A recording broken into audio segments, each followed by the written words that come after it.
Good morning to all of you.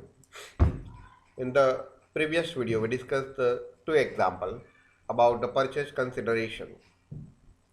Now, in this video, we are discussing the third example. See, you have to calculate with yourselves. The following is the balance sheet of S Limited as on 31st March 2015. In the balance sheet, 65,000 equity share, 20,000 12% preference share, 10% debentures, bank overdraft, creditors. Total liabilities is at 12 lakhs 30,000. Now on the side, furniture fitting, stock, debtors, debenture issue expense and P&L. This is the fictitious asset. It is one type of loss. So they have no realized value. Now these are the current assets and these are the fixed assets. P Limited take over the company on the terms. So P Limited is a transferring company and S Limited is a transferor company. Take furniture and fitting after depreciating same by 10%. That means furniture and fittings taken over at a 90%. 10% less book value. इसका मतलब 90%. Stock at a 6,86,850. That means its value is also given. Debtors subject to a provision for bad debts at a 5%. That means debtors also taken over at a 95%. So all the assets agreed value is given. Take all third party liabilities. All third party liabilities means these are the third party liabilities. TPL, debentures, bank overdraft, creditor. Nothing is informed, so we have to assume taken a book value because P Limited take over the company. Discharge. Now, what you have to do? You have to calculate agreed value of asset taken over by this value, 95% of this. This is the book value. This is the agreed value given and this is the 95%. Now out of this you have to deduct third party liabilities book value. So whatever it is the net asset. Now you have to make payment. Discharge the purchase consideration by allotment of 20,000 equity share of rupees 10 each.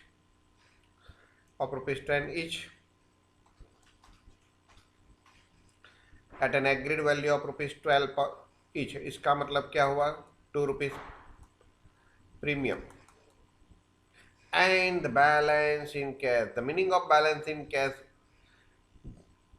here there is a question how much amount of the balance of cash, and whenever there is a question then you have to apply net assets matter.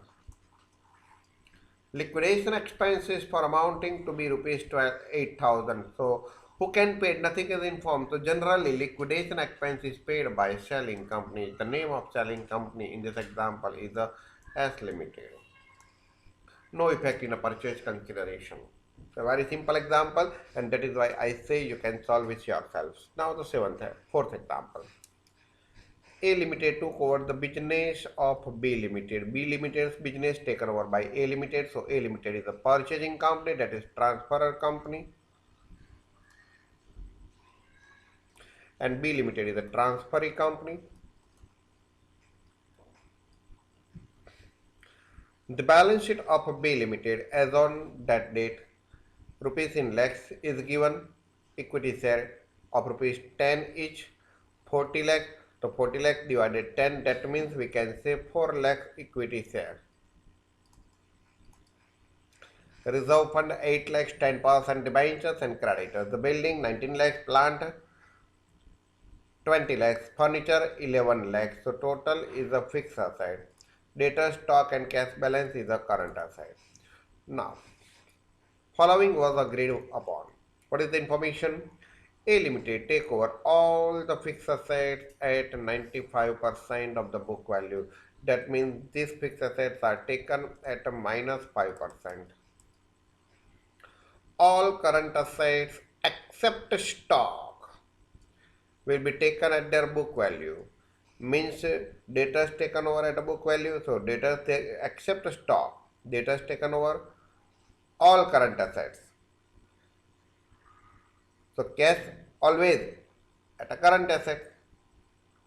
All current asset except stock will be taken over at their book value. That means in the current asset, cash is also taken over. Creditors, nothing inform about the, no value about the stock. Here initially you have to say that business taken over. Initially you have to say that the business taken over. But on the other side you can see,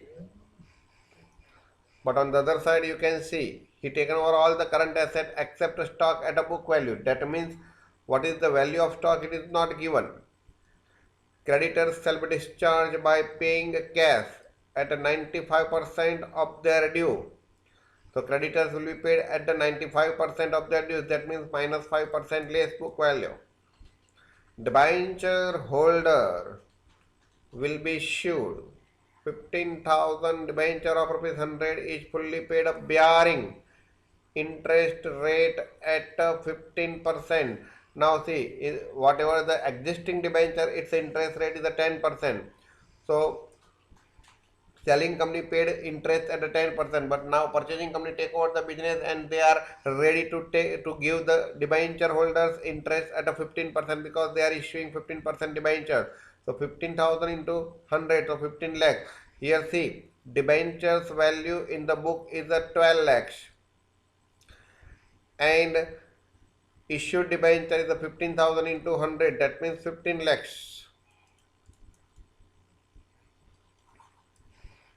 तो समझो, debenture holder को debenture दे रही है company, तो ये agreed value हुई। तो इसका मतलब क्या समझना है कि डिबेंचर होल्डर को कंपनी डिबेंचर दे रही है, उसका मतलब ऐसा समझना है कि debenture purchasing company, selling company का डिबेंचर 15 लाख में ले आएगी और अपने आप पेमेंट करेगी। ऐसा नहीं है कि selling company debenture holder debenture का पेमेंट सेलिंग कंपनी को देगी। यहाँ आपको मैंने आप समझाया था कि जब भी आप परचेज कंसिडरेशन कैलकुलेट करें तो परचेज कंसिडरेशन में कौन सी अमाउंट आएगी, जो अमाउंट आप शेयर होल्डर्स को दे रहे हो वो ही आएगी। तो यहाँ आपने 15,000 डिबेंचर इश्यू किया है as a purchasing company, but to the debenture holder of the selling company, that means liabilities का सामने पेमेंट किया है, शेयर होल्डर्स को पेमेंट नहीं कर रहे हो, तो ये जो अमाउंट है वो परचेज कंसिडरेशन में आएगी नहीं, not included in the purchase consideration. Now A limited sale issued, A limited is the purchasing company, issued as a part of purchase consideration at a 3,50,000 equity share of its own of rupees 10 each at a fully paid up at a discount, discount की जगह premium लिख लो क्योंकि discount वाला share अब issue नहीं कर सकते। Premium of rupees 1 पर share and the necessary amount in cash, necessary amount in cash, तो नेसेसरी अमाउंट कितनी, तो यहाँ क्वेश्चन क्रिएट हुआ, तो आपको समझना है जहां क्वेश्चन क्रिएट हुआ होगा वो कौन सी मेथड होगी, तो नेट असेट्स मेथड। फिर से समझो, एग्जाम्पल थोड़ा टेक्निकल है। क्या बताया आपको एग्जाम्पल में, ए लिमिटेड टेक ओवर करते हैं बी लिमिटेड का बिजनेस, ओके, उसमें A limited take over all the fix asset at 95% of the book value. तो फिक्स एसेट में कौन सी आएगी, ये तीन, 95% of the book value means 5% less amount. All current asset भी टेक ओवर करती है एक्सेप्ट स्टॉक, तो ऑल का मतलब क्या हुआ, तो यहाँ करंट एसेट है कितनी, ये करंट एसेट, इसमें एक्सेप्ट स्टॉक में स्टॉक नहीं ले जा रही है, तो ये डेटर्स है, वो कौन से बुक वैल्यू में, वो भी बुक वैल्यू, और कैश तो ऑलवेज बुक वैल्यू ही होगी, उसमें तो ज़्यादा कम होना ही नहीं है। Creditors shall be discharge by giving cash at 95% of their due, इसका मतलब क्या हुआ कि क्रेडिटर्स को भी 5% लेस पेमेंट में ले जा रहे हैं और उसको कैश दे रहे हैं, लेकिन वो परचेजिंग कंपनी अपने घर पे ले आएगी ऐसा समझना है। वो ले आएगी क्रेडिटर्स 95% में और फिर उसको कैश पे करेगी। तो जो कैश पे करने की एंट्री है वो परचेजिंग कंपनी के बुक्स में आएगी, सेलिंग कंपनी के बुक्स में तो वो ले गई, वही एंट्री आएगी। Debenture holder will be issued, किसके डिबेंचर होल्डर्स? बी लिमिटेड के डिबेंचर होल्डर कितने हैं? 12 लाख। उसको इश्यू कर रहे 15,000 debenture of ₹100 is fully paid up bearing interest rate of 15%। तो इसका मतलब 15,000 डिबेंचर इश्यू कर रहे हैं ₹100 का, तो 15 लाख रुपीज इश्यू किया। इस 15 लाख रुपीज का डिबेंचर ए लिमिटेड ने बी लिमिटेड के डिबेंचर होल्डर को इश्यू किया। तो इसका मतलब ये हुआ कि 15 लाख रुपीज का डिबेंचर ए लिमिटेड ले जाती है और अपने घर से पेमेंट करेगी, ऐसा समझना है, अपने आप से पेमेंट करेगी। तो चलो एग्जाम्पल कैसे कैलकुलेट करेंगे। तो पहले हम क्या फाइंड आउट करेंगे? नेट एसेट मेथड है। फिर यहाँ तो देख लिया लास्ट पेमेंट में कि 3,50,000 इक्विटी शेयर दे रही है। कैसे? तो यहाँ मैंने आपको समझाया कि डिस्काउंट नहीं करना है, आपको यहाँ क्या कंसीडर करना है? प्रीमियम एट ₹1 पर share and necessary amount in cash. तो नाउ स्टार्ट।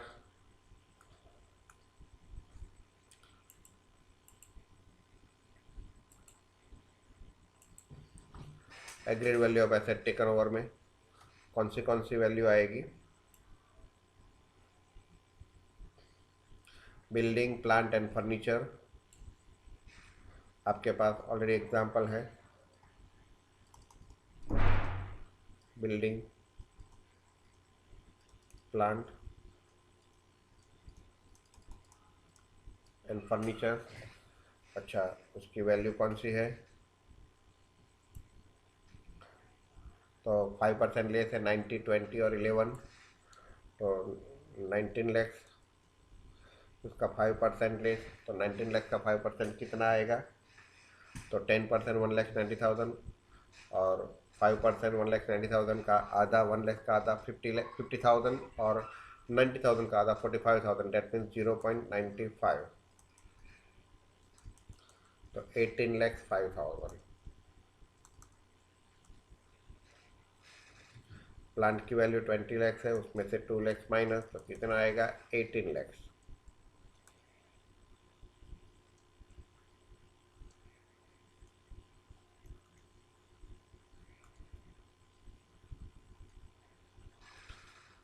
फर्नीचर की वैल्यू 11 लाख है, उसका 5%, तो 10% 1,10,000, तो 1,10,000 का आधा, तो 1 लाख का आधा 50,000 और 10,000 का आधा 5,000, तो 0.55। तो कितना आएगा?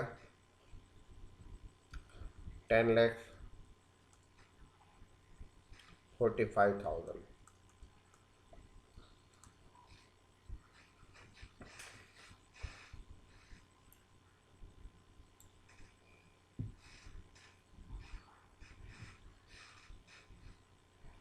अब करंट एसेट में कौन सी एसेट ले जाए? करंट एसेट में स्टॉक के सिवाय सभी एसेट ले जा रहे हैं। तो डेटर्स का बुक वैल्यू और कैश एंड बैंक का बुक वैल्यू, तो 5 लाख एंड 2 लाख। डेटर्स 5 लाख,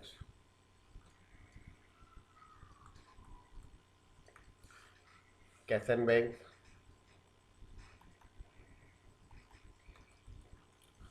2 लाख। तो अब इसका टोटल करो,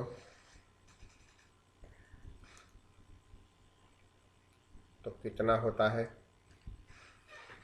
5, 45, 50,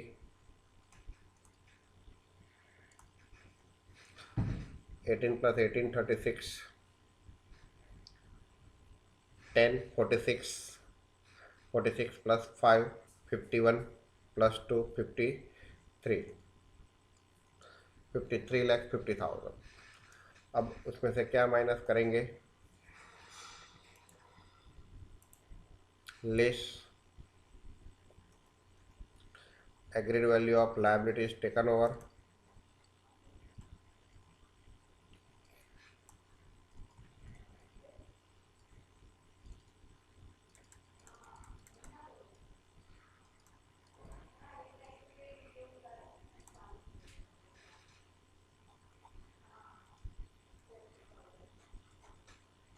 अब लाइबिलिटीज में कौन सी लाइबिलिटीज ले जा रहे हैं, तो यहाँ आपको बोला है डिबेंचर्स ले जा रहे हैं।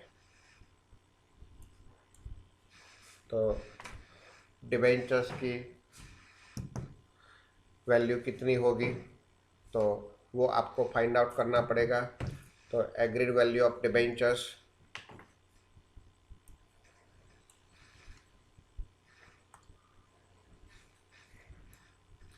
इसका वर्किंग करना पड़ेगा आपको। यहाँ पहले वर्किंग करना था, तो working not first,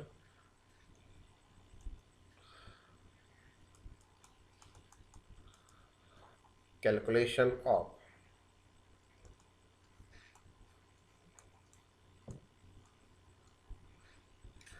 agreed value of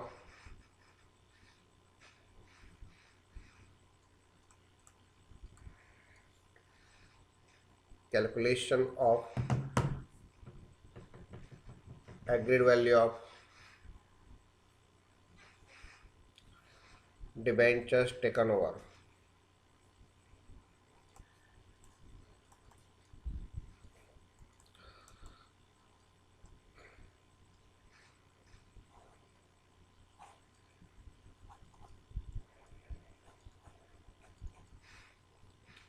तो कितने डिबेंचर्स है, 12,000 डिबेंचर्स था, लेकिन 15,000 डिबेंचर इश्यू कर रहे हैं, तो उसकी वैल्यू कौन सी होगी, तो debentures of A limited, B limited को डिबेंचर हम इश्यू कर रहे हैं। देखो एग्जांपल में, इंटरेस्टिंग एग्जांपल है, हम ए लिमिटेड है, बी लिमिटेड का बिजनेस ले जा रहे हैं। तो debenture holder will be issued 15,000 debenture of ₹100 each at a 15% वाला debentures of A limited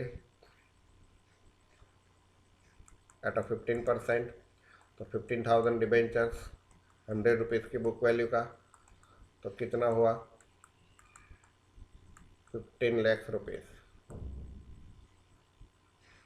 okay, तो इसका मतलब जो डिबेंचर्स ले जा रहे हैं उसकी एग्रीड वैल्यू कितनी हुई, 15 लाख रुपीज़। तो यहाँ आपको बताना पड़ेगा डिबेंचर्स 15 लैक्स, तो राइट डाउन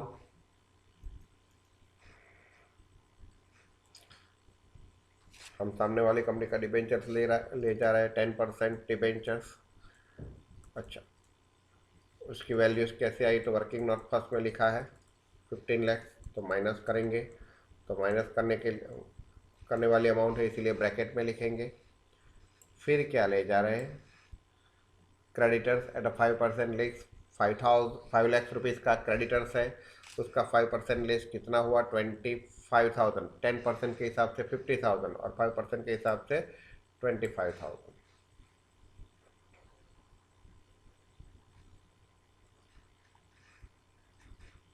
क्रेडिटर्स तो 4,75,000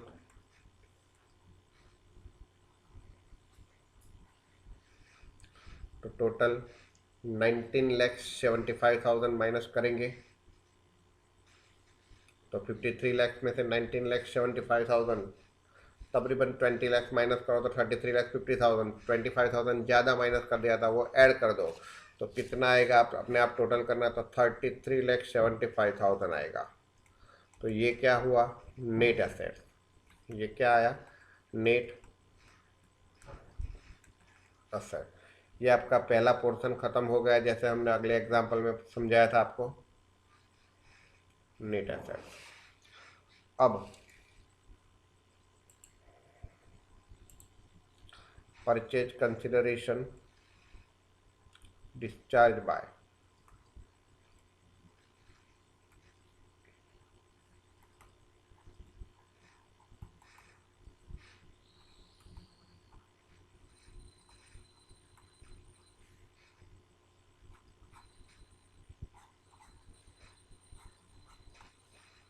क्या डिबेंचर्स क्या दे रहे हैं हम, तो यहाँ आपको बताया गया है कि 3,50,000 इक्विटी शेयर 10 रुपीज़ का, 1 रुपीज़ प्रीमियम के साथ, और बाकी की रकम कैश में। तो यहाँ ए बी करके भी लिख सकते हैं और एरो करके भी लिख सकते हैं। तो equity share of A limited 3,50,000 into 11 rupees, तो कितना आएगा टोटल? 11 3 ज़ा 33, 11 5 ज़ा 55, तो 38,50,000।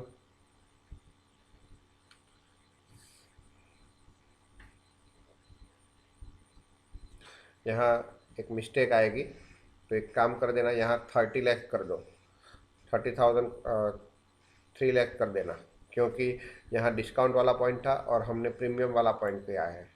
तो यहाँ आप जो 3,50,000 है ना, तो उसके बजाय 3 लाख कर देना,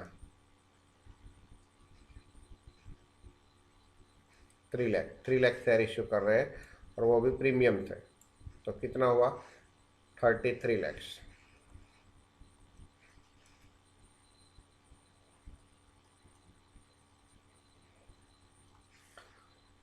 और बाकी का कैश, तो कैश कितना आएगा? तो टोटल देना था 33,75,000, उसमें से हमने 30 लैक्स दे दिया, सॉरी 33 लाख दे दिया, 3 लाख इंटू 11, तो 33 लाख दे दिया। तो बाकी का कितना रहा? 75,000।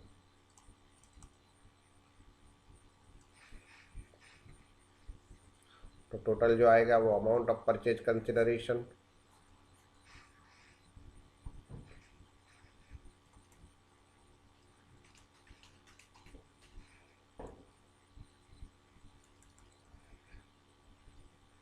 $33,75,000।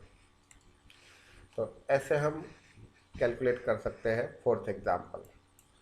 अब ये नेट एसेट्स वाला पॉइंट हुआ। फिफ्थ एग्जाम्पल आपको आएगा, तो टोटल 5 लाख यहाँ कंप्लीट, 5 एग्जाम्पल यहाँ कंप्लीट होते हैं नेट एसेट मेथड के। नेट पेमेंट मेथड के हम दूसरे वीडियोस में देखेंगे। तो this is the net asset method. Good day, good bye.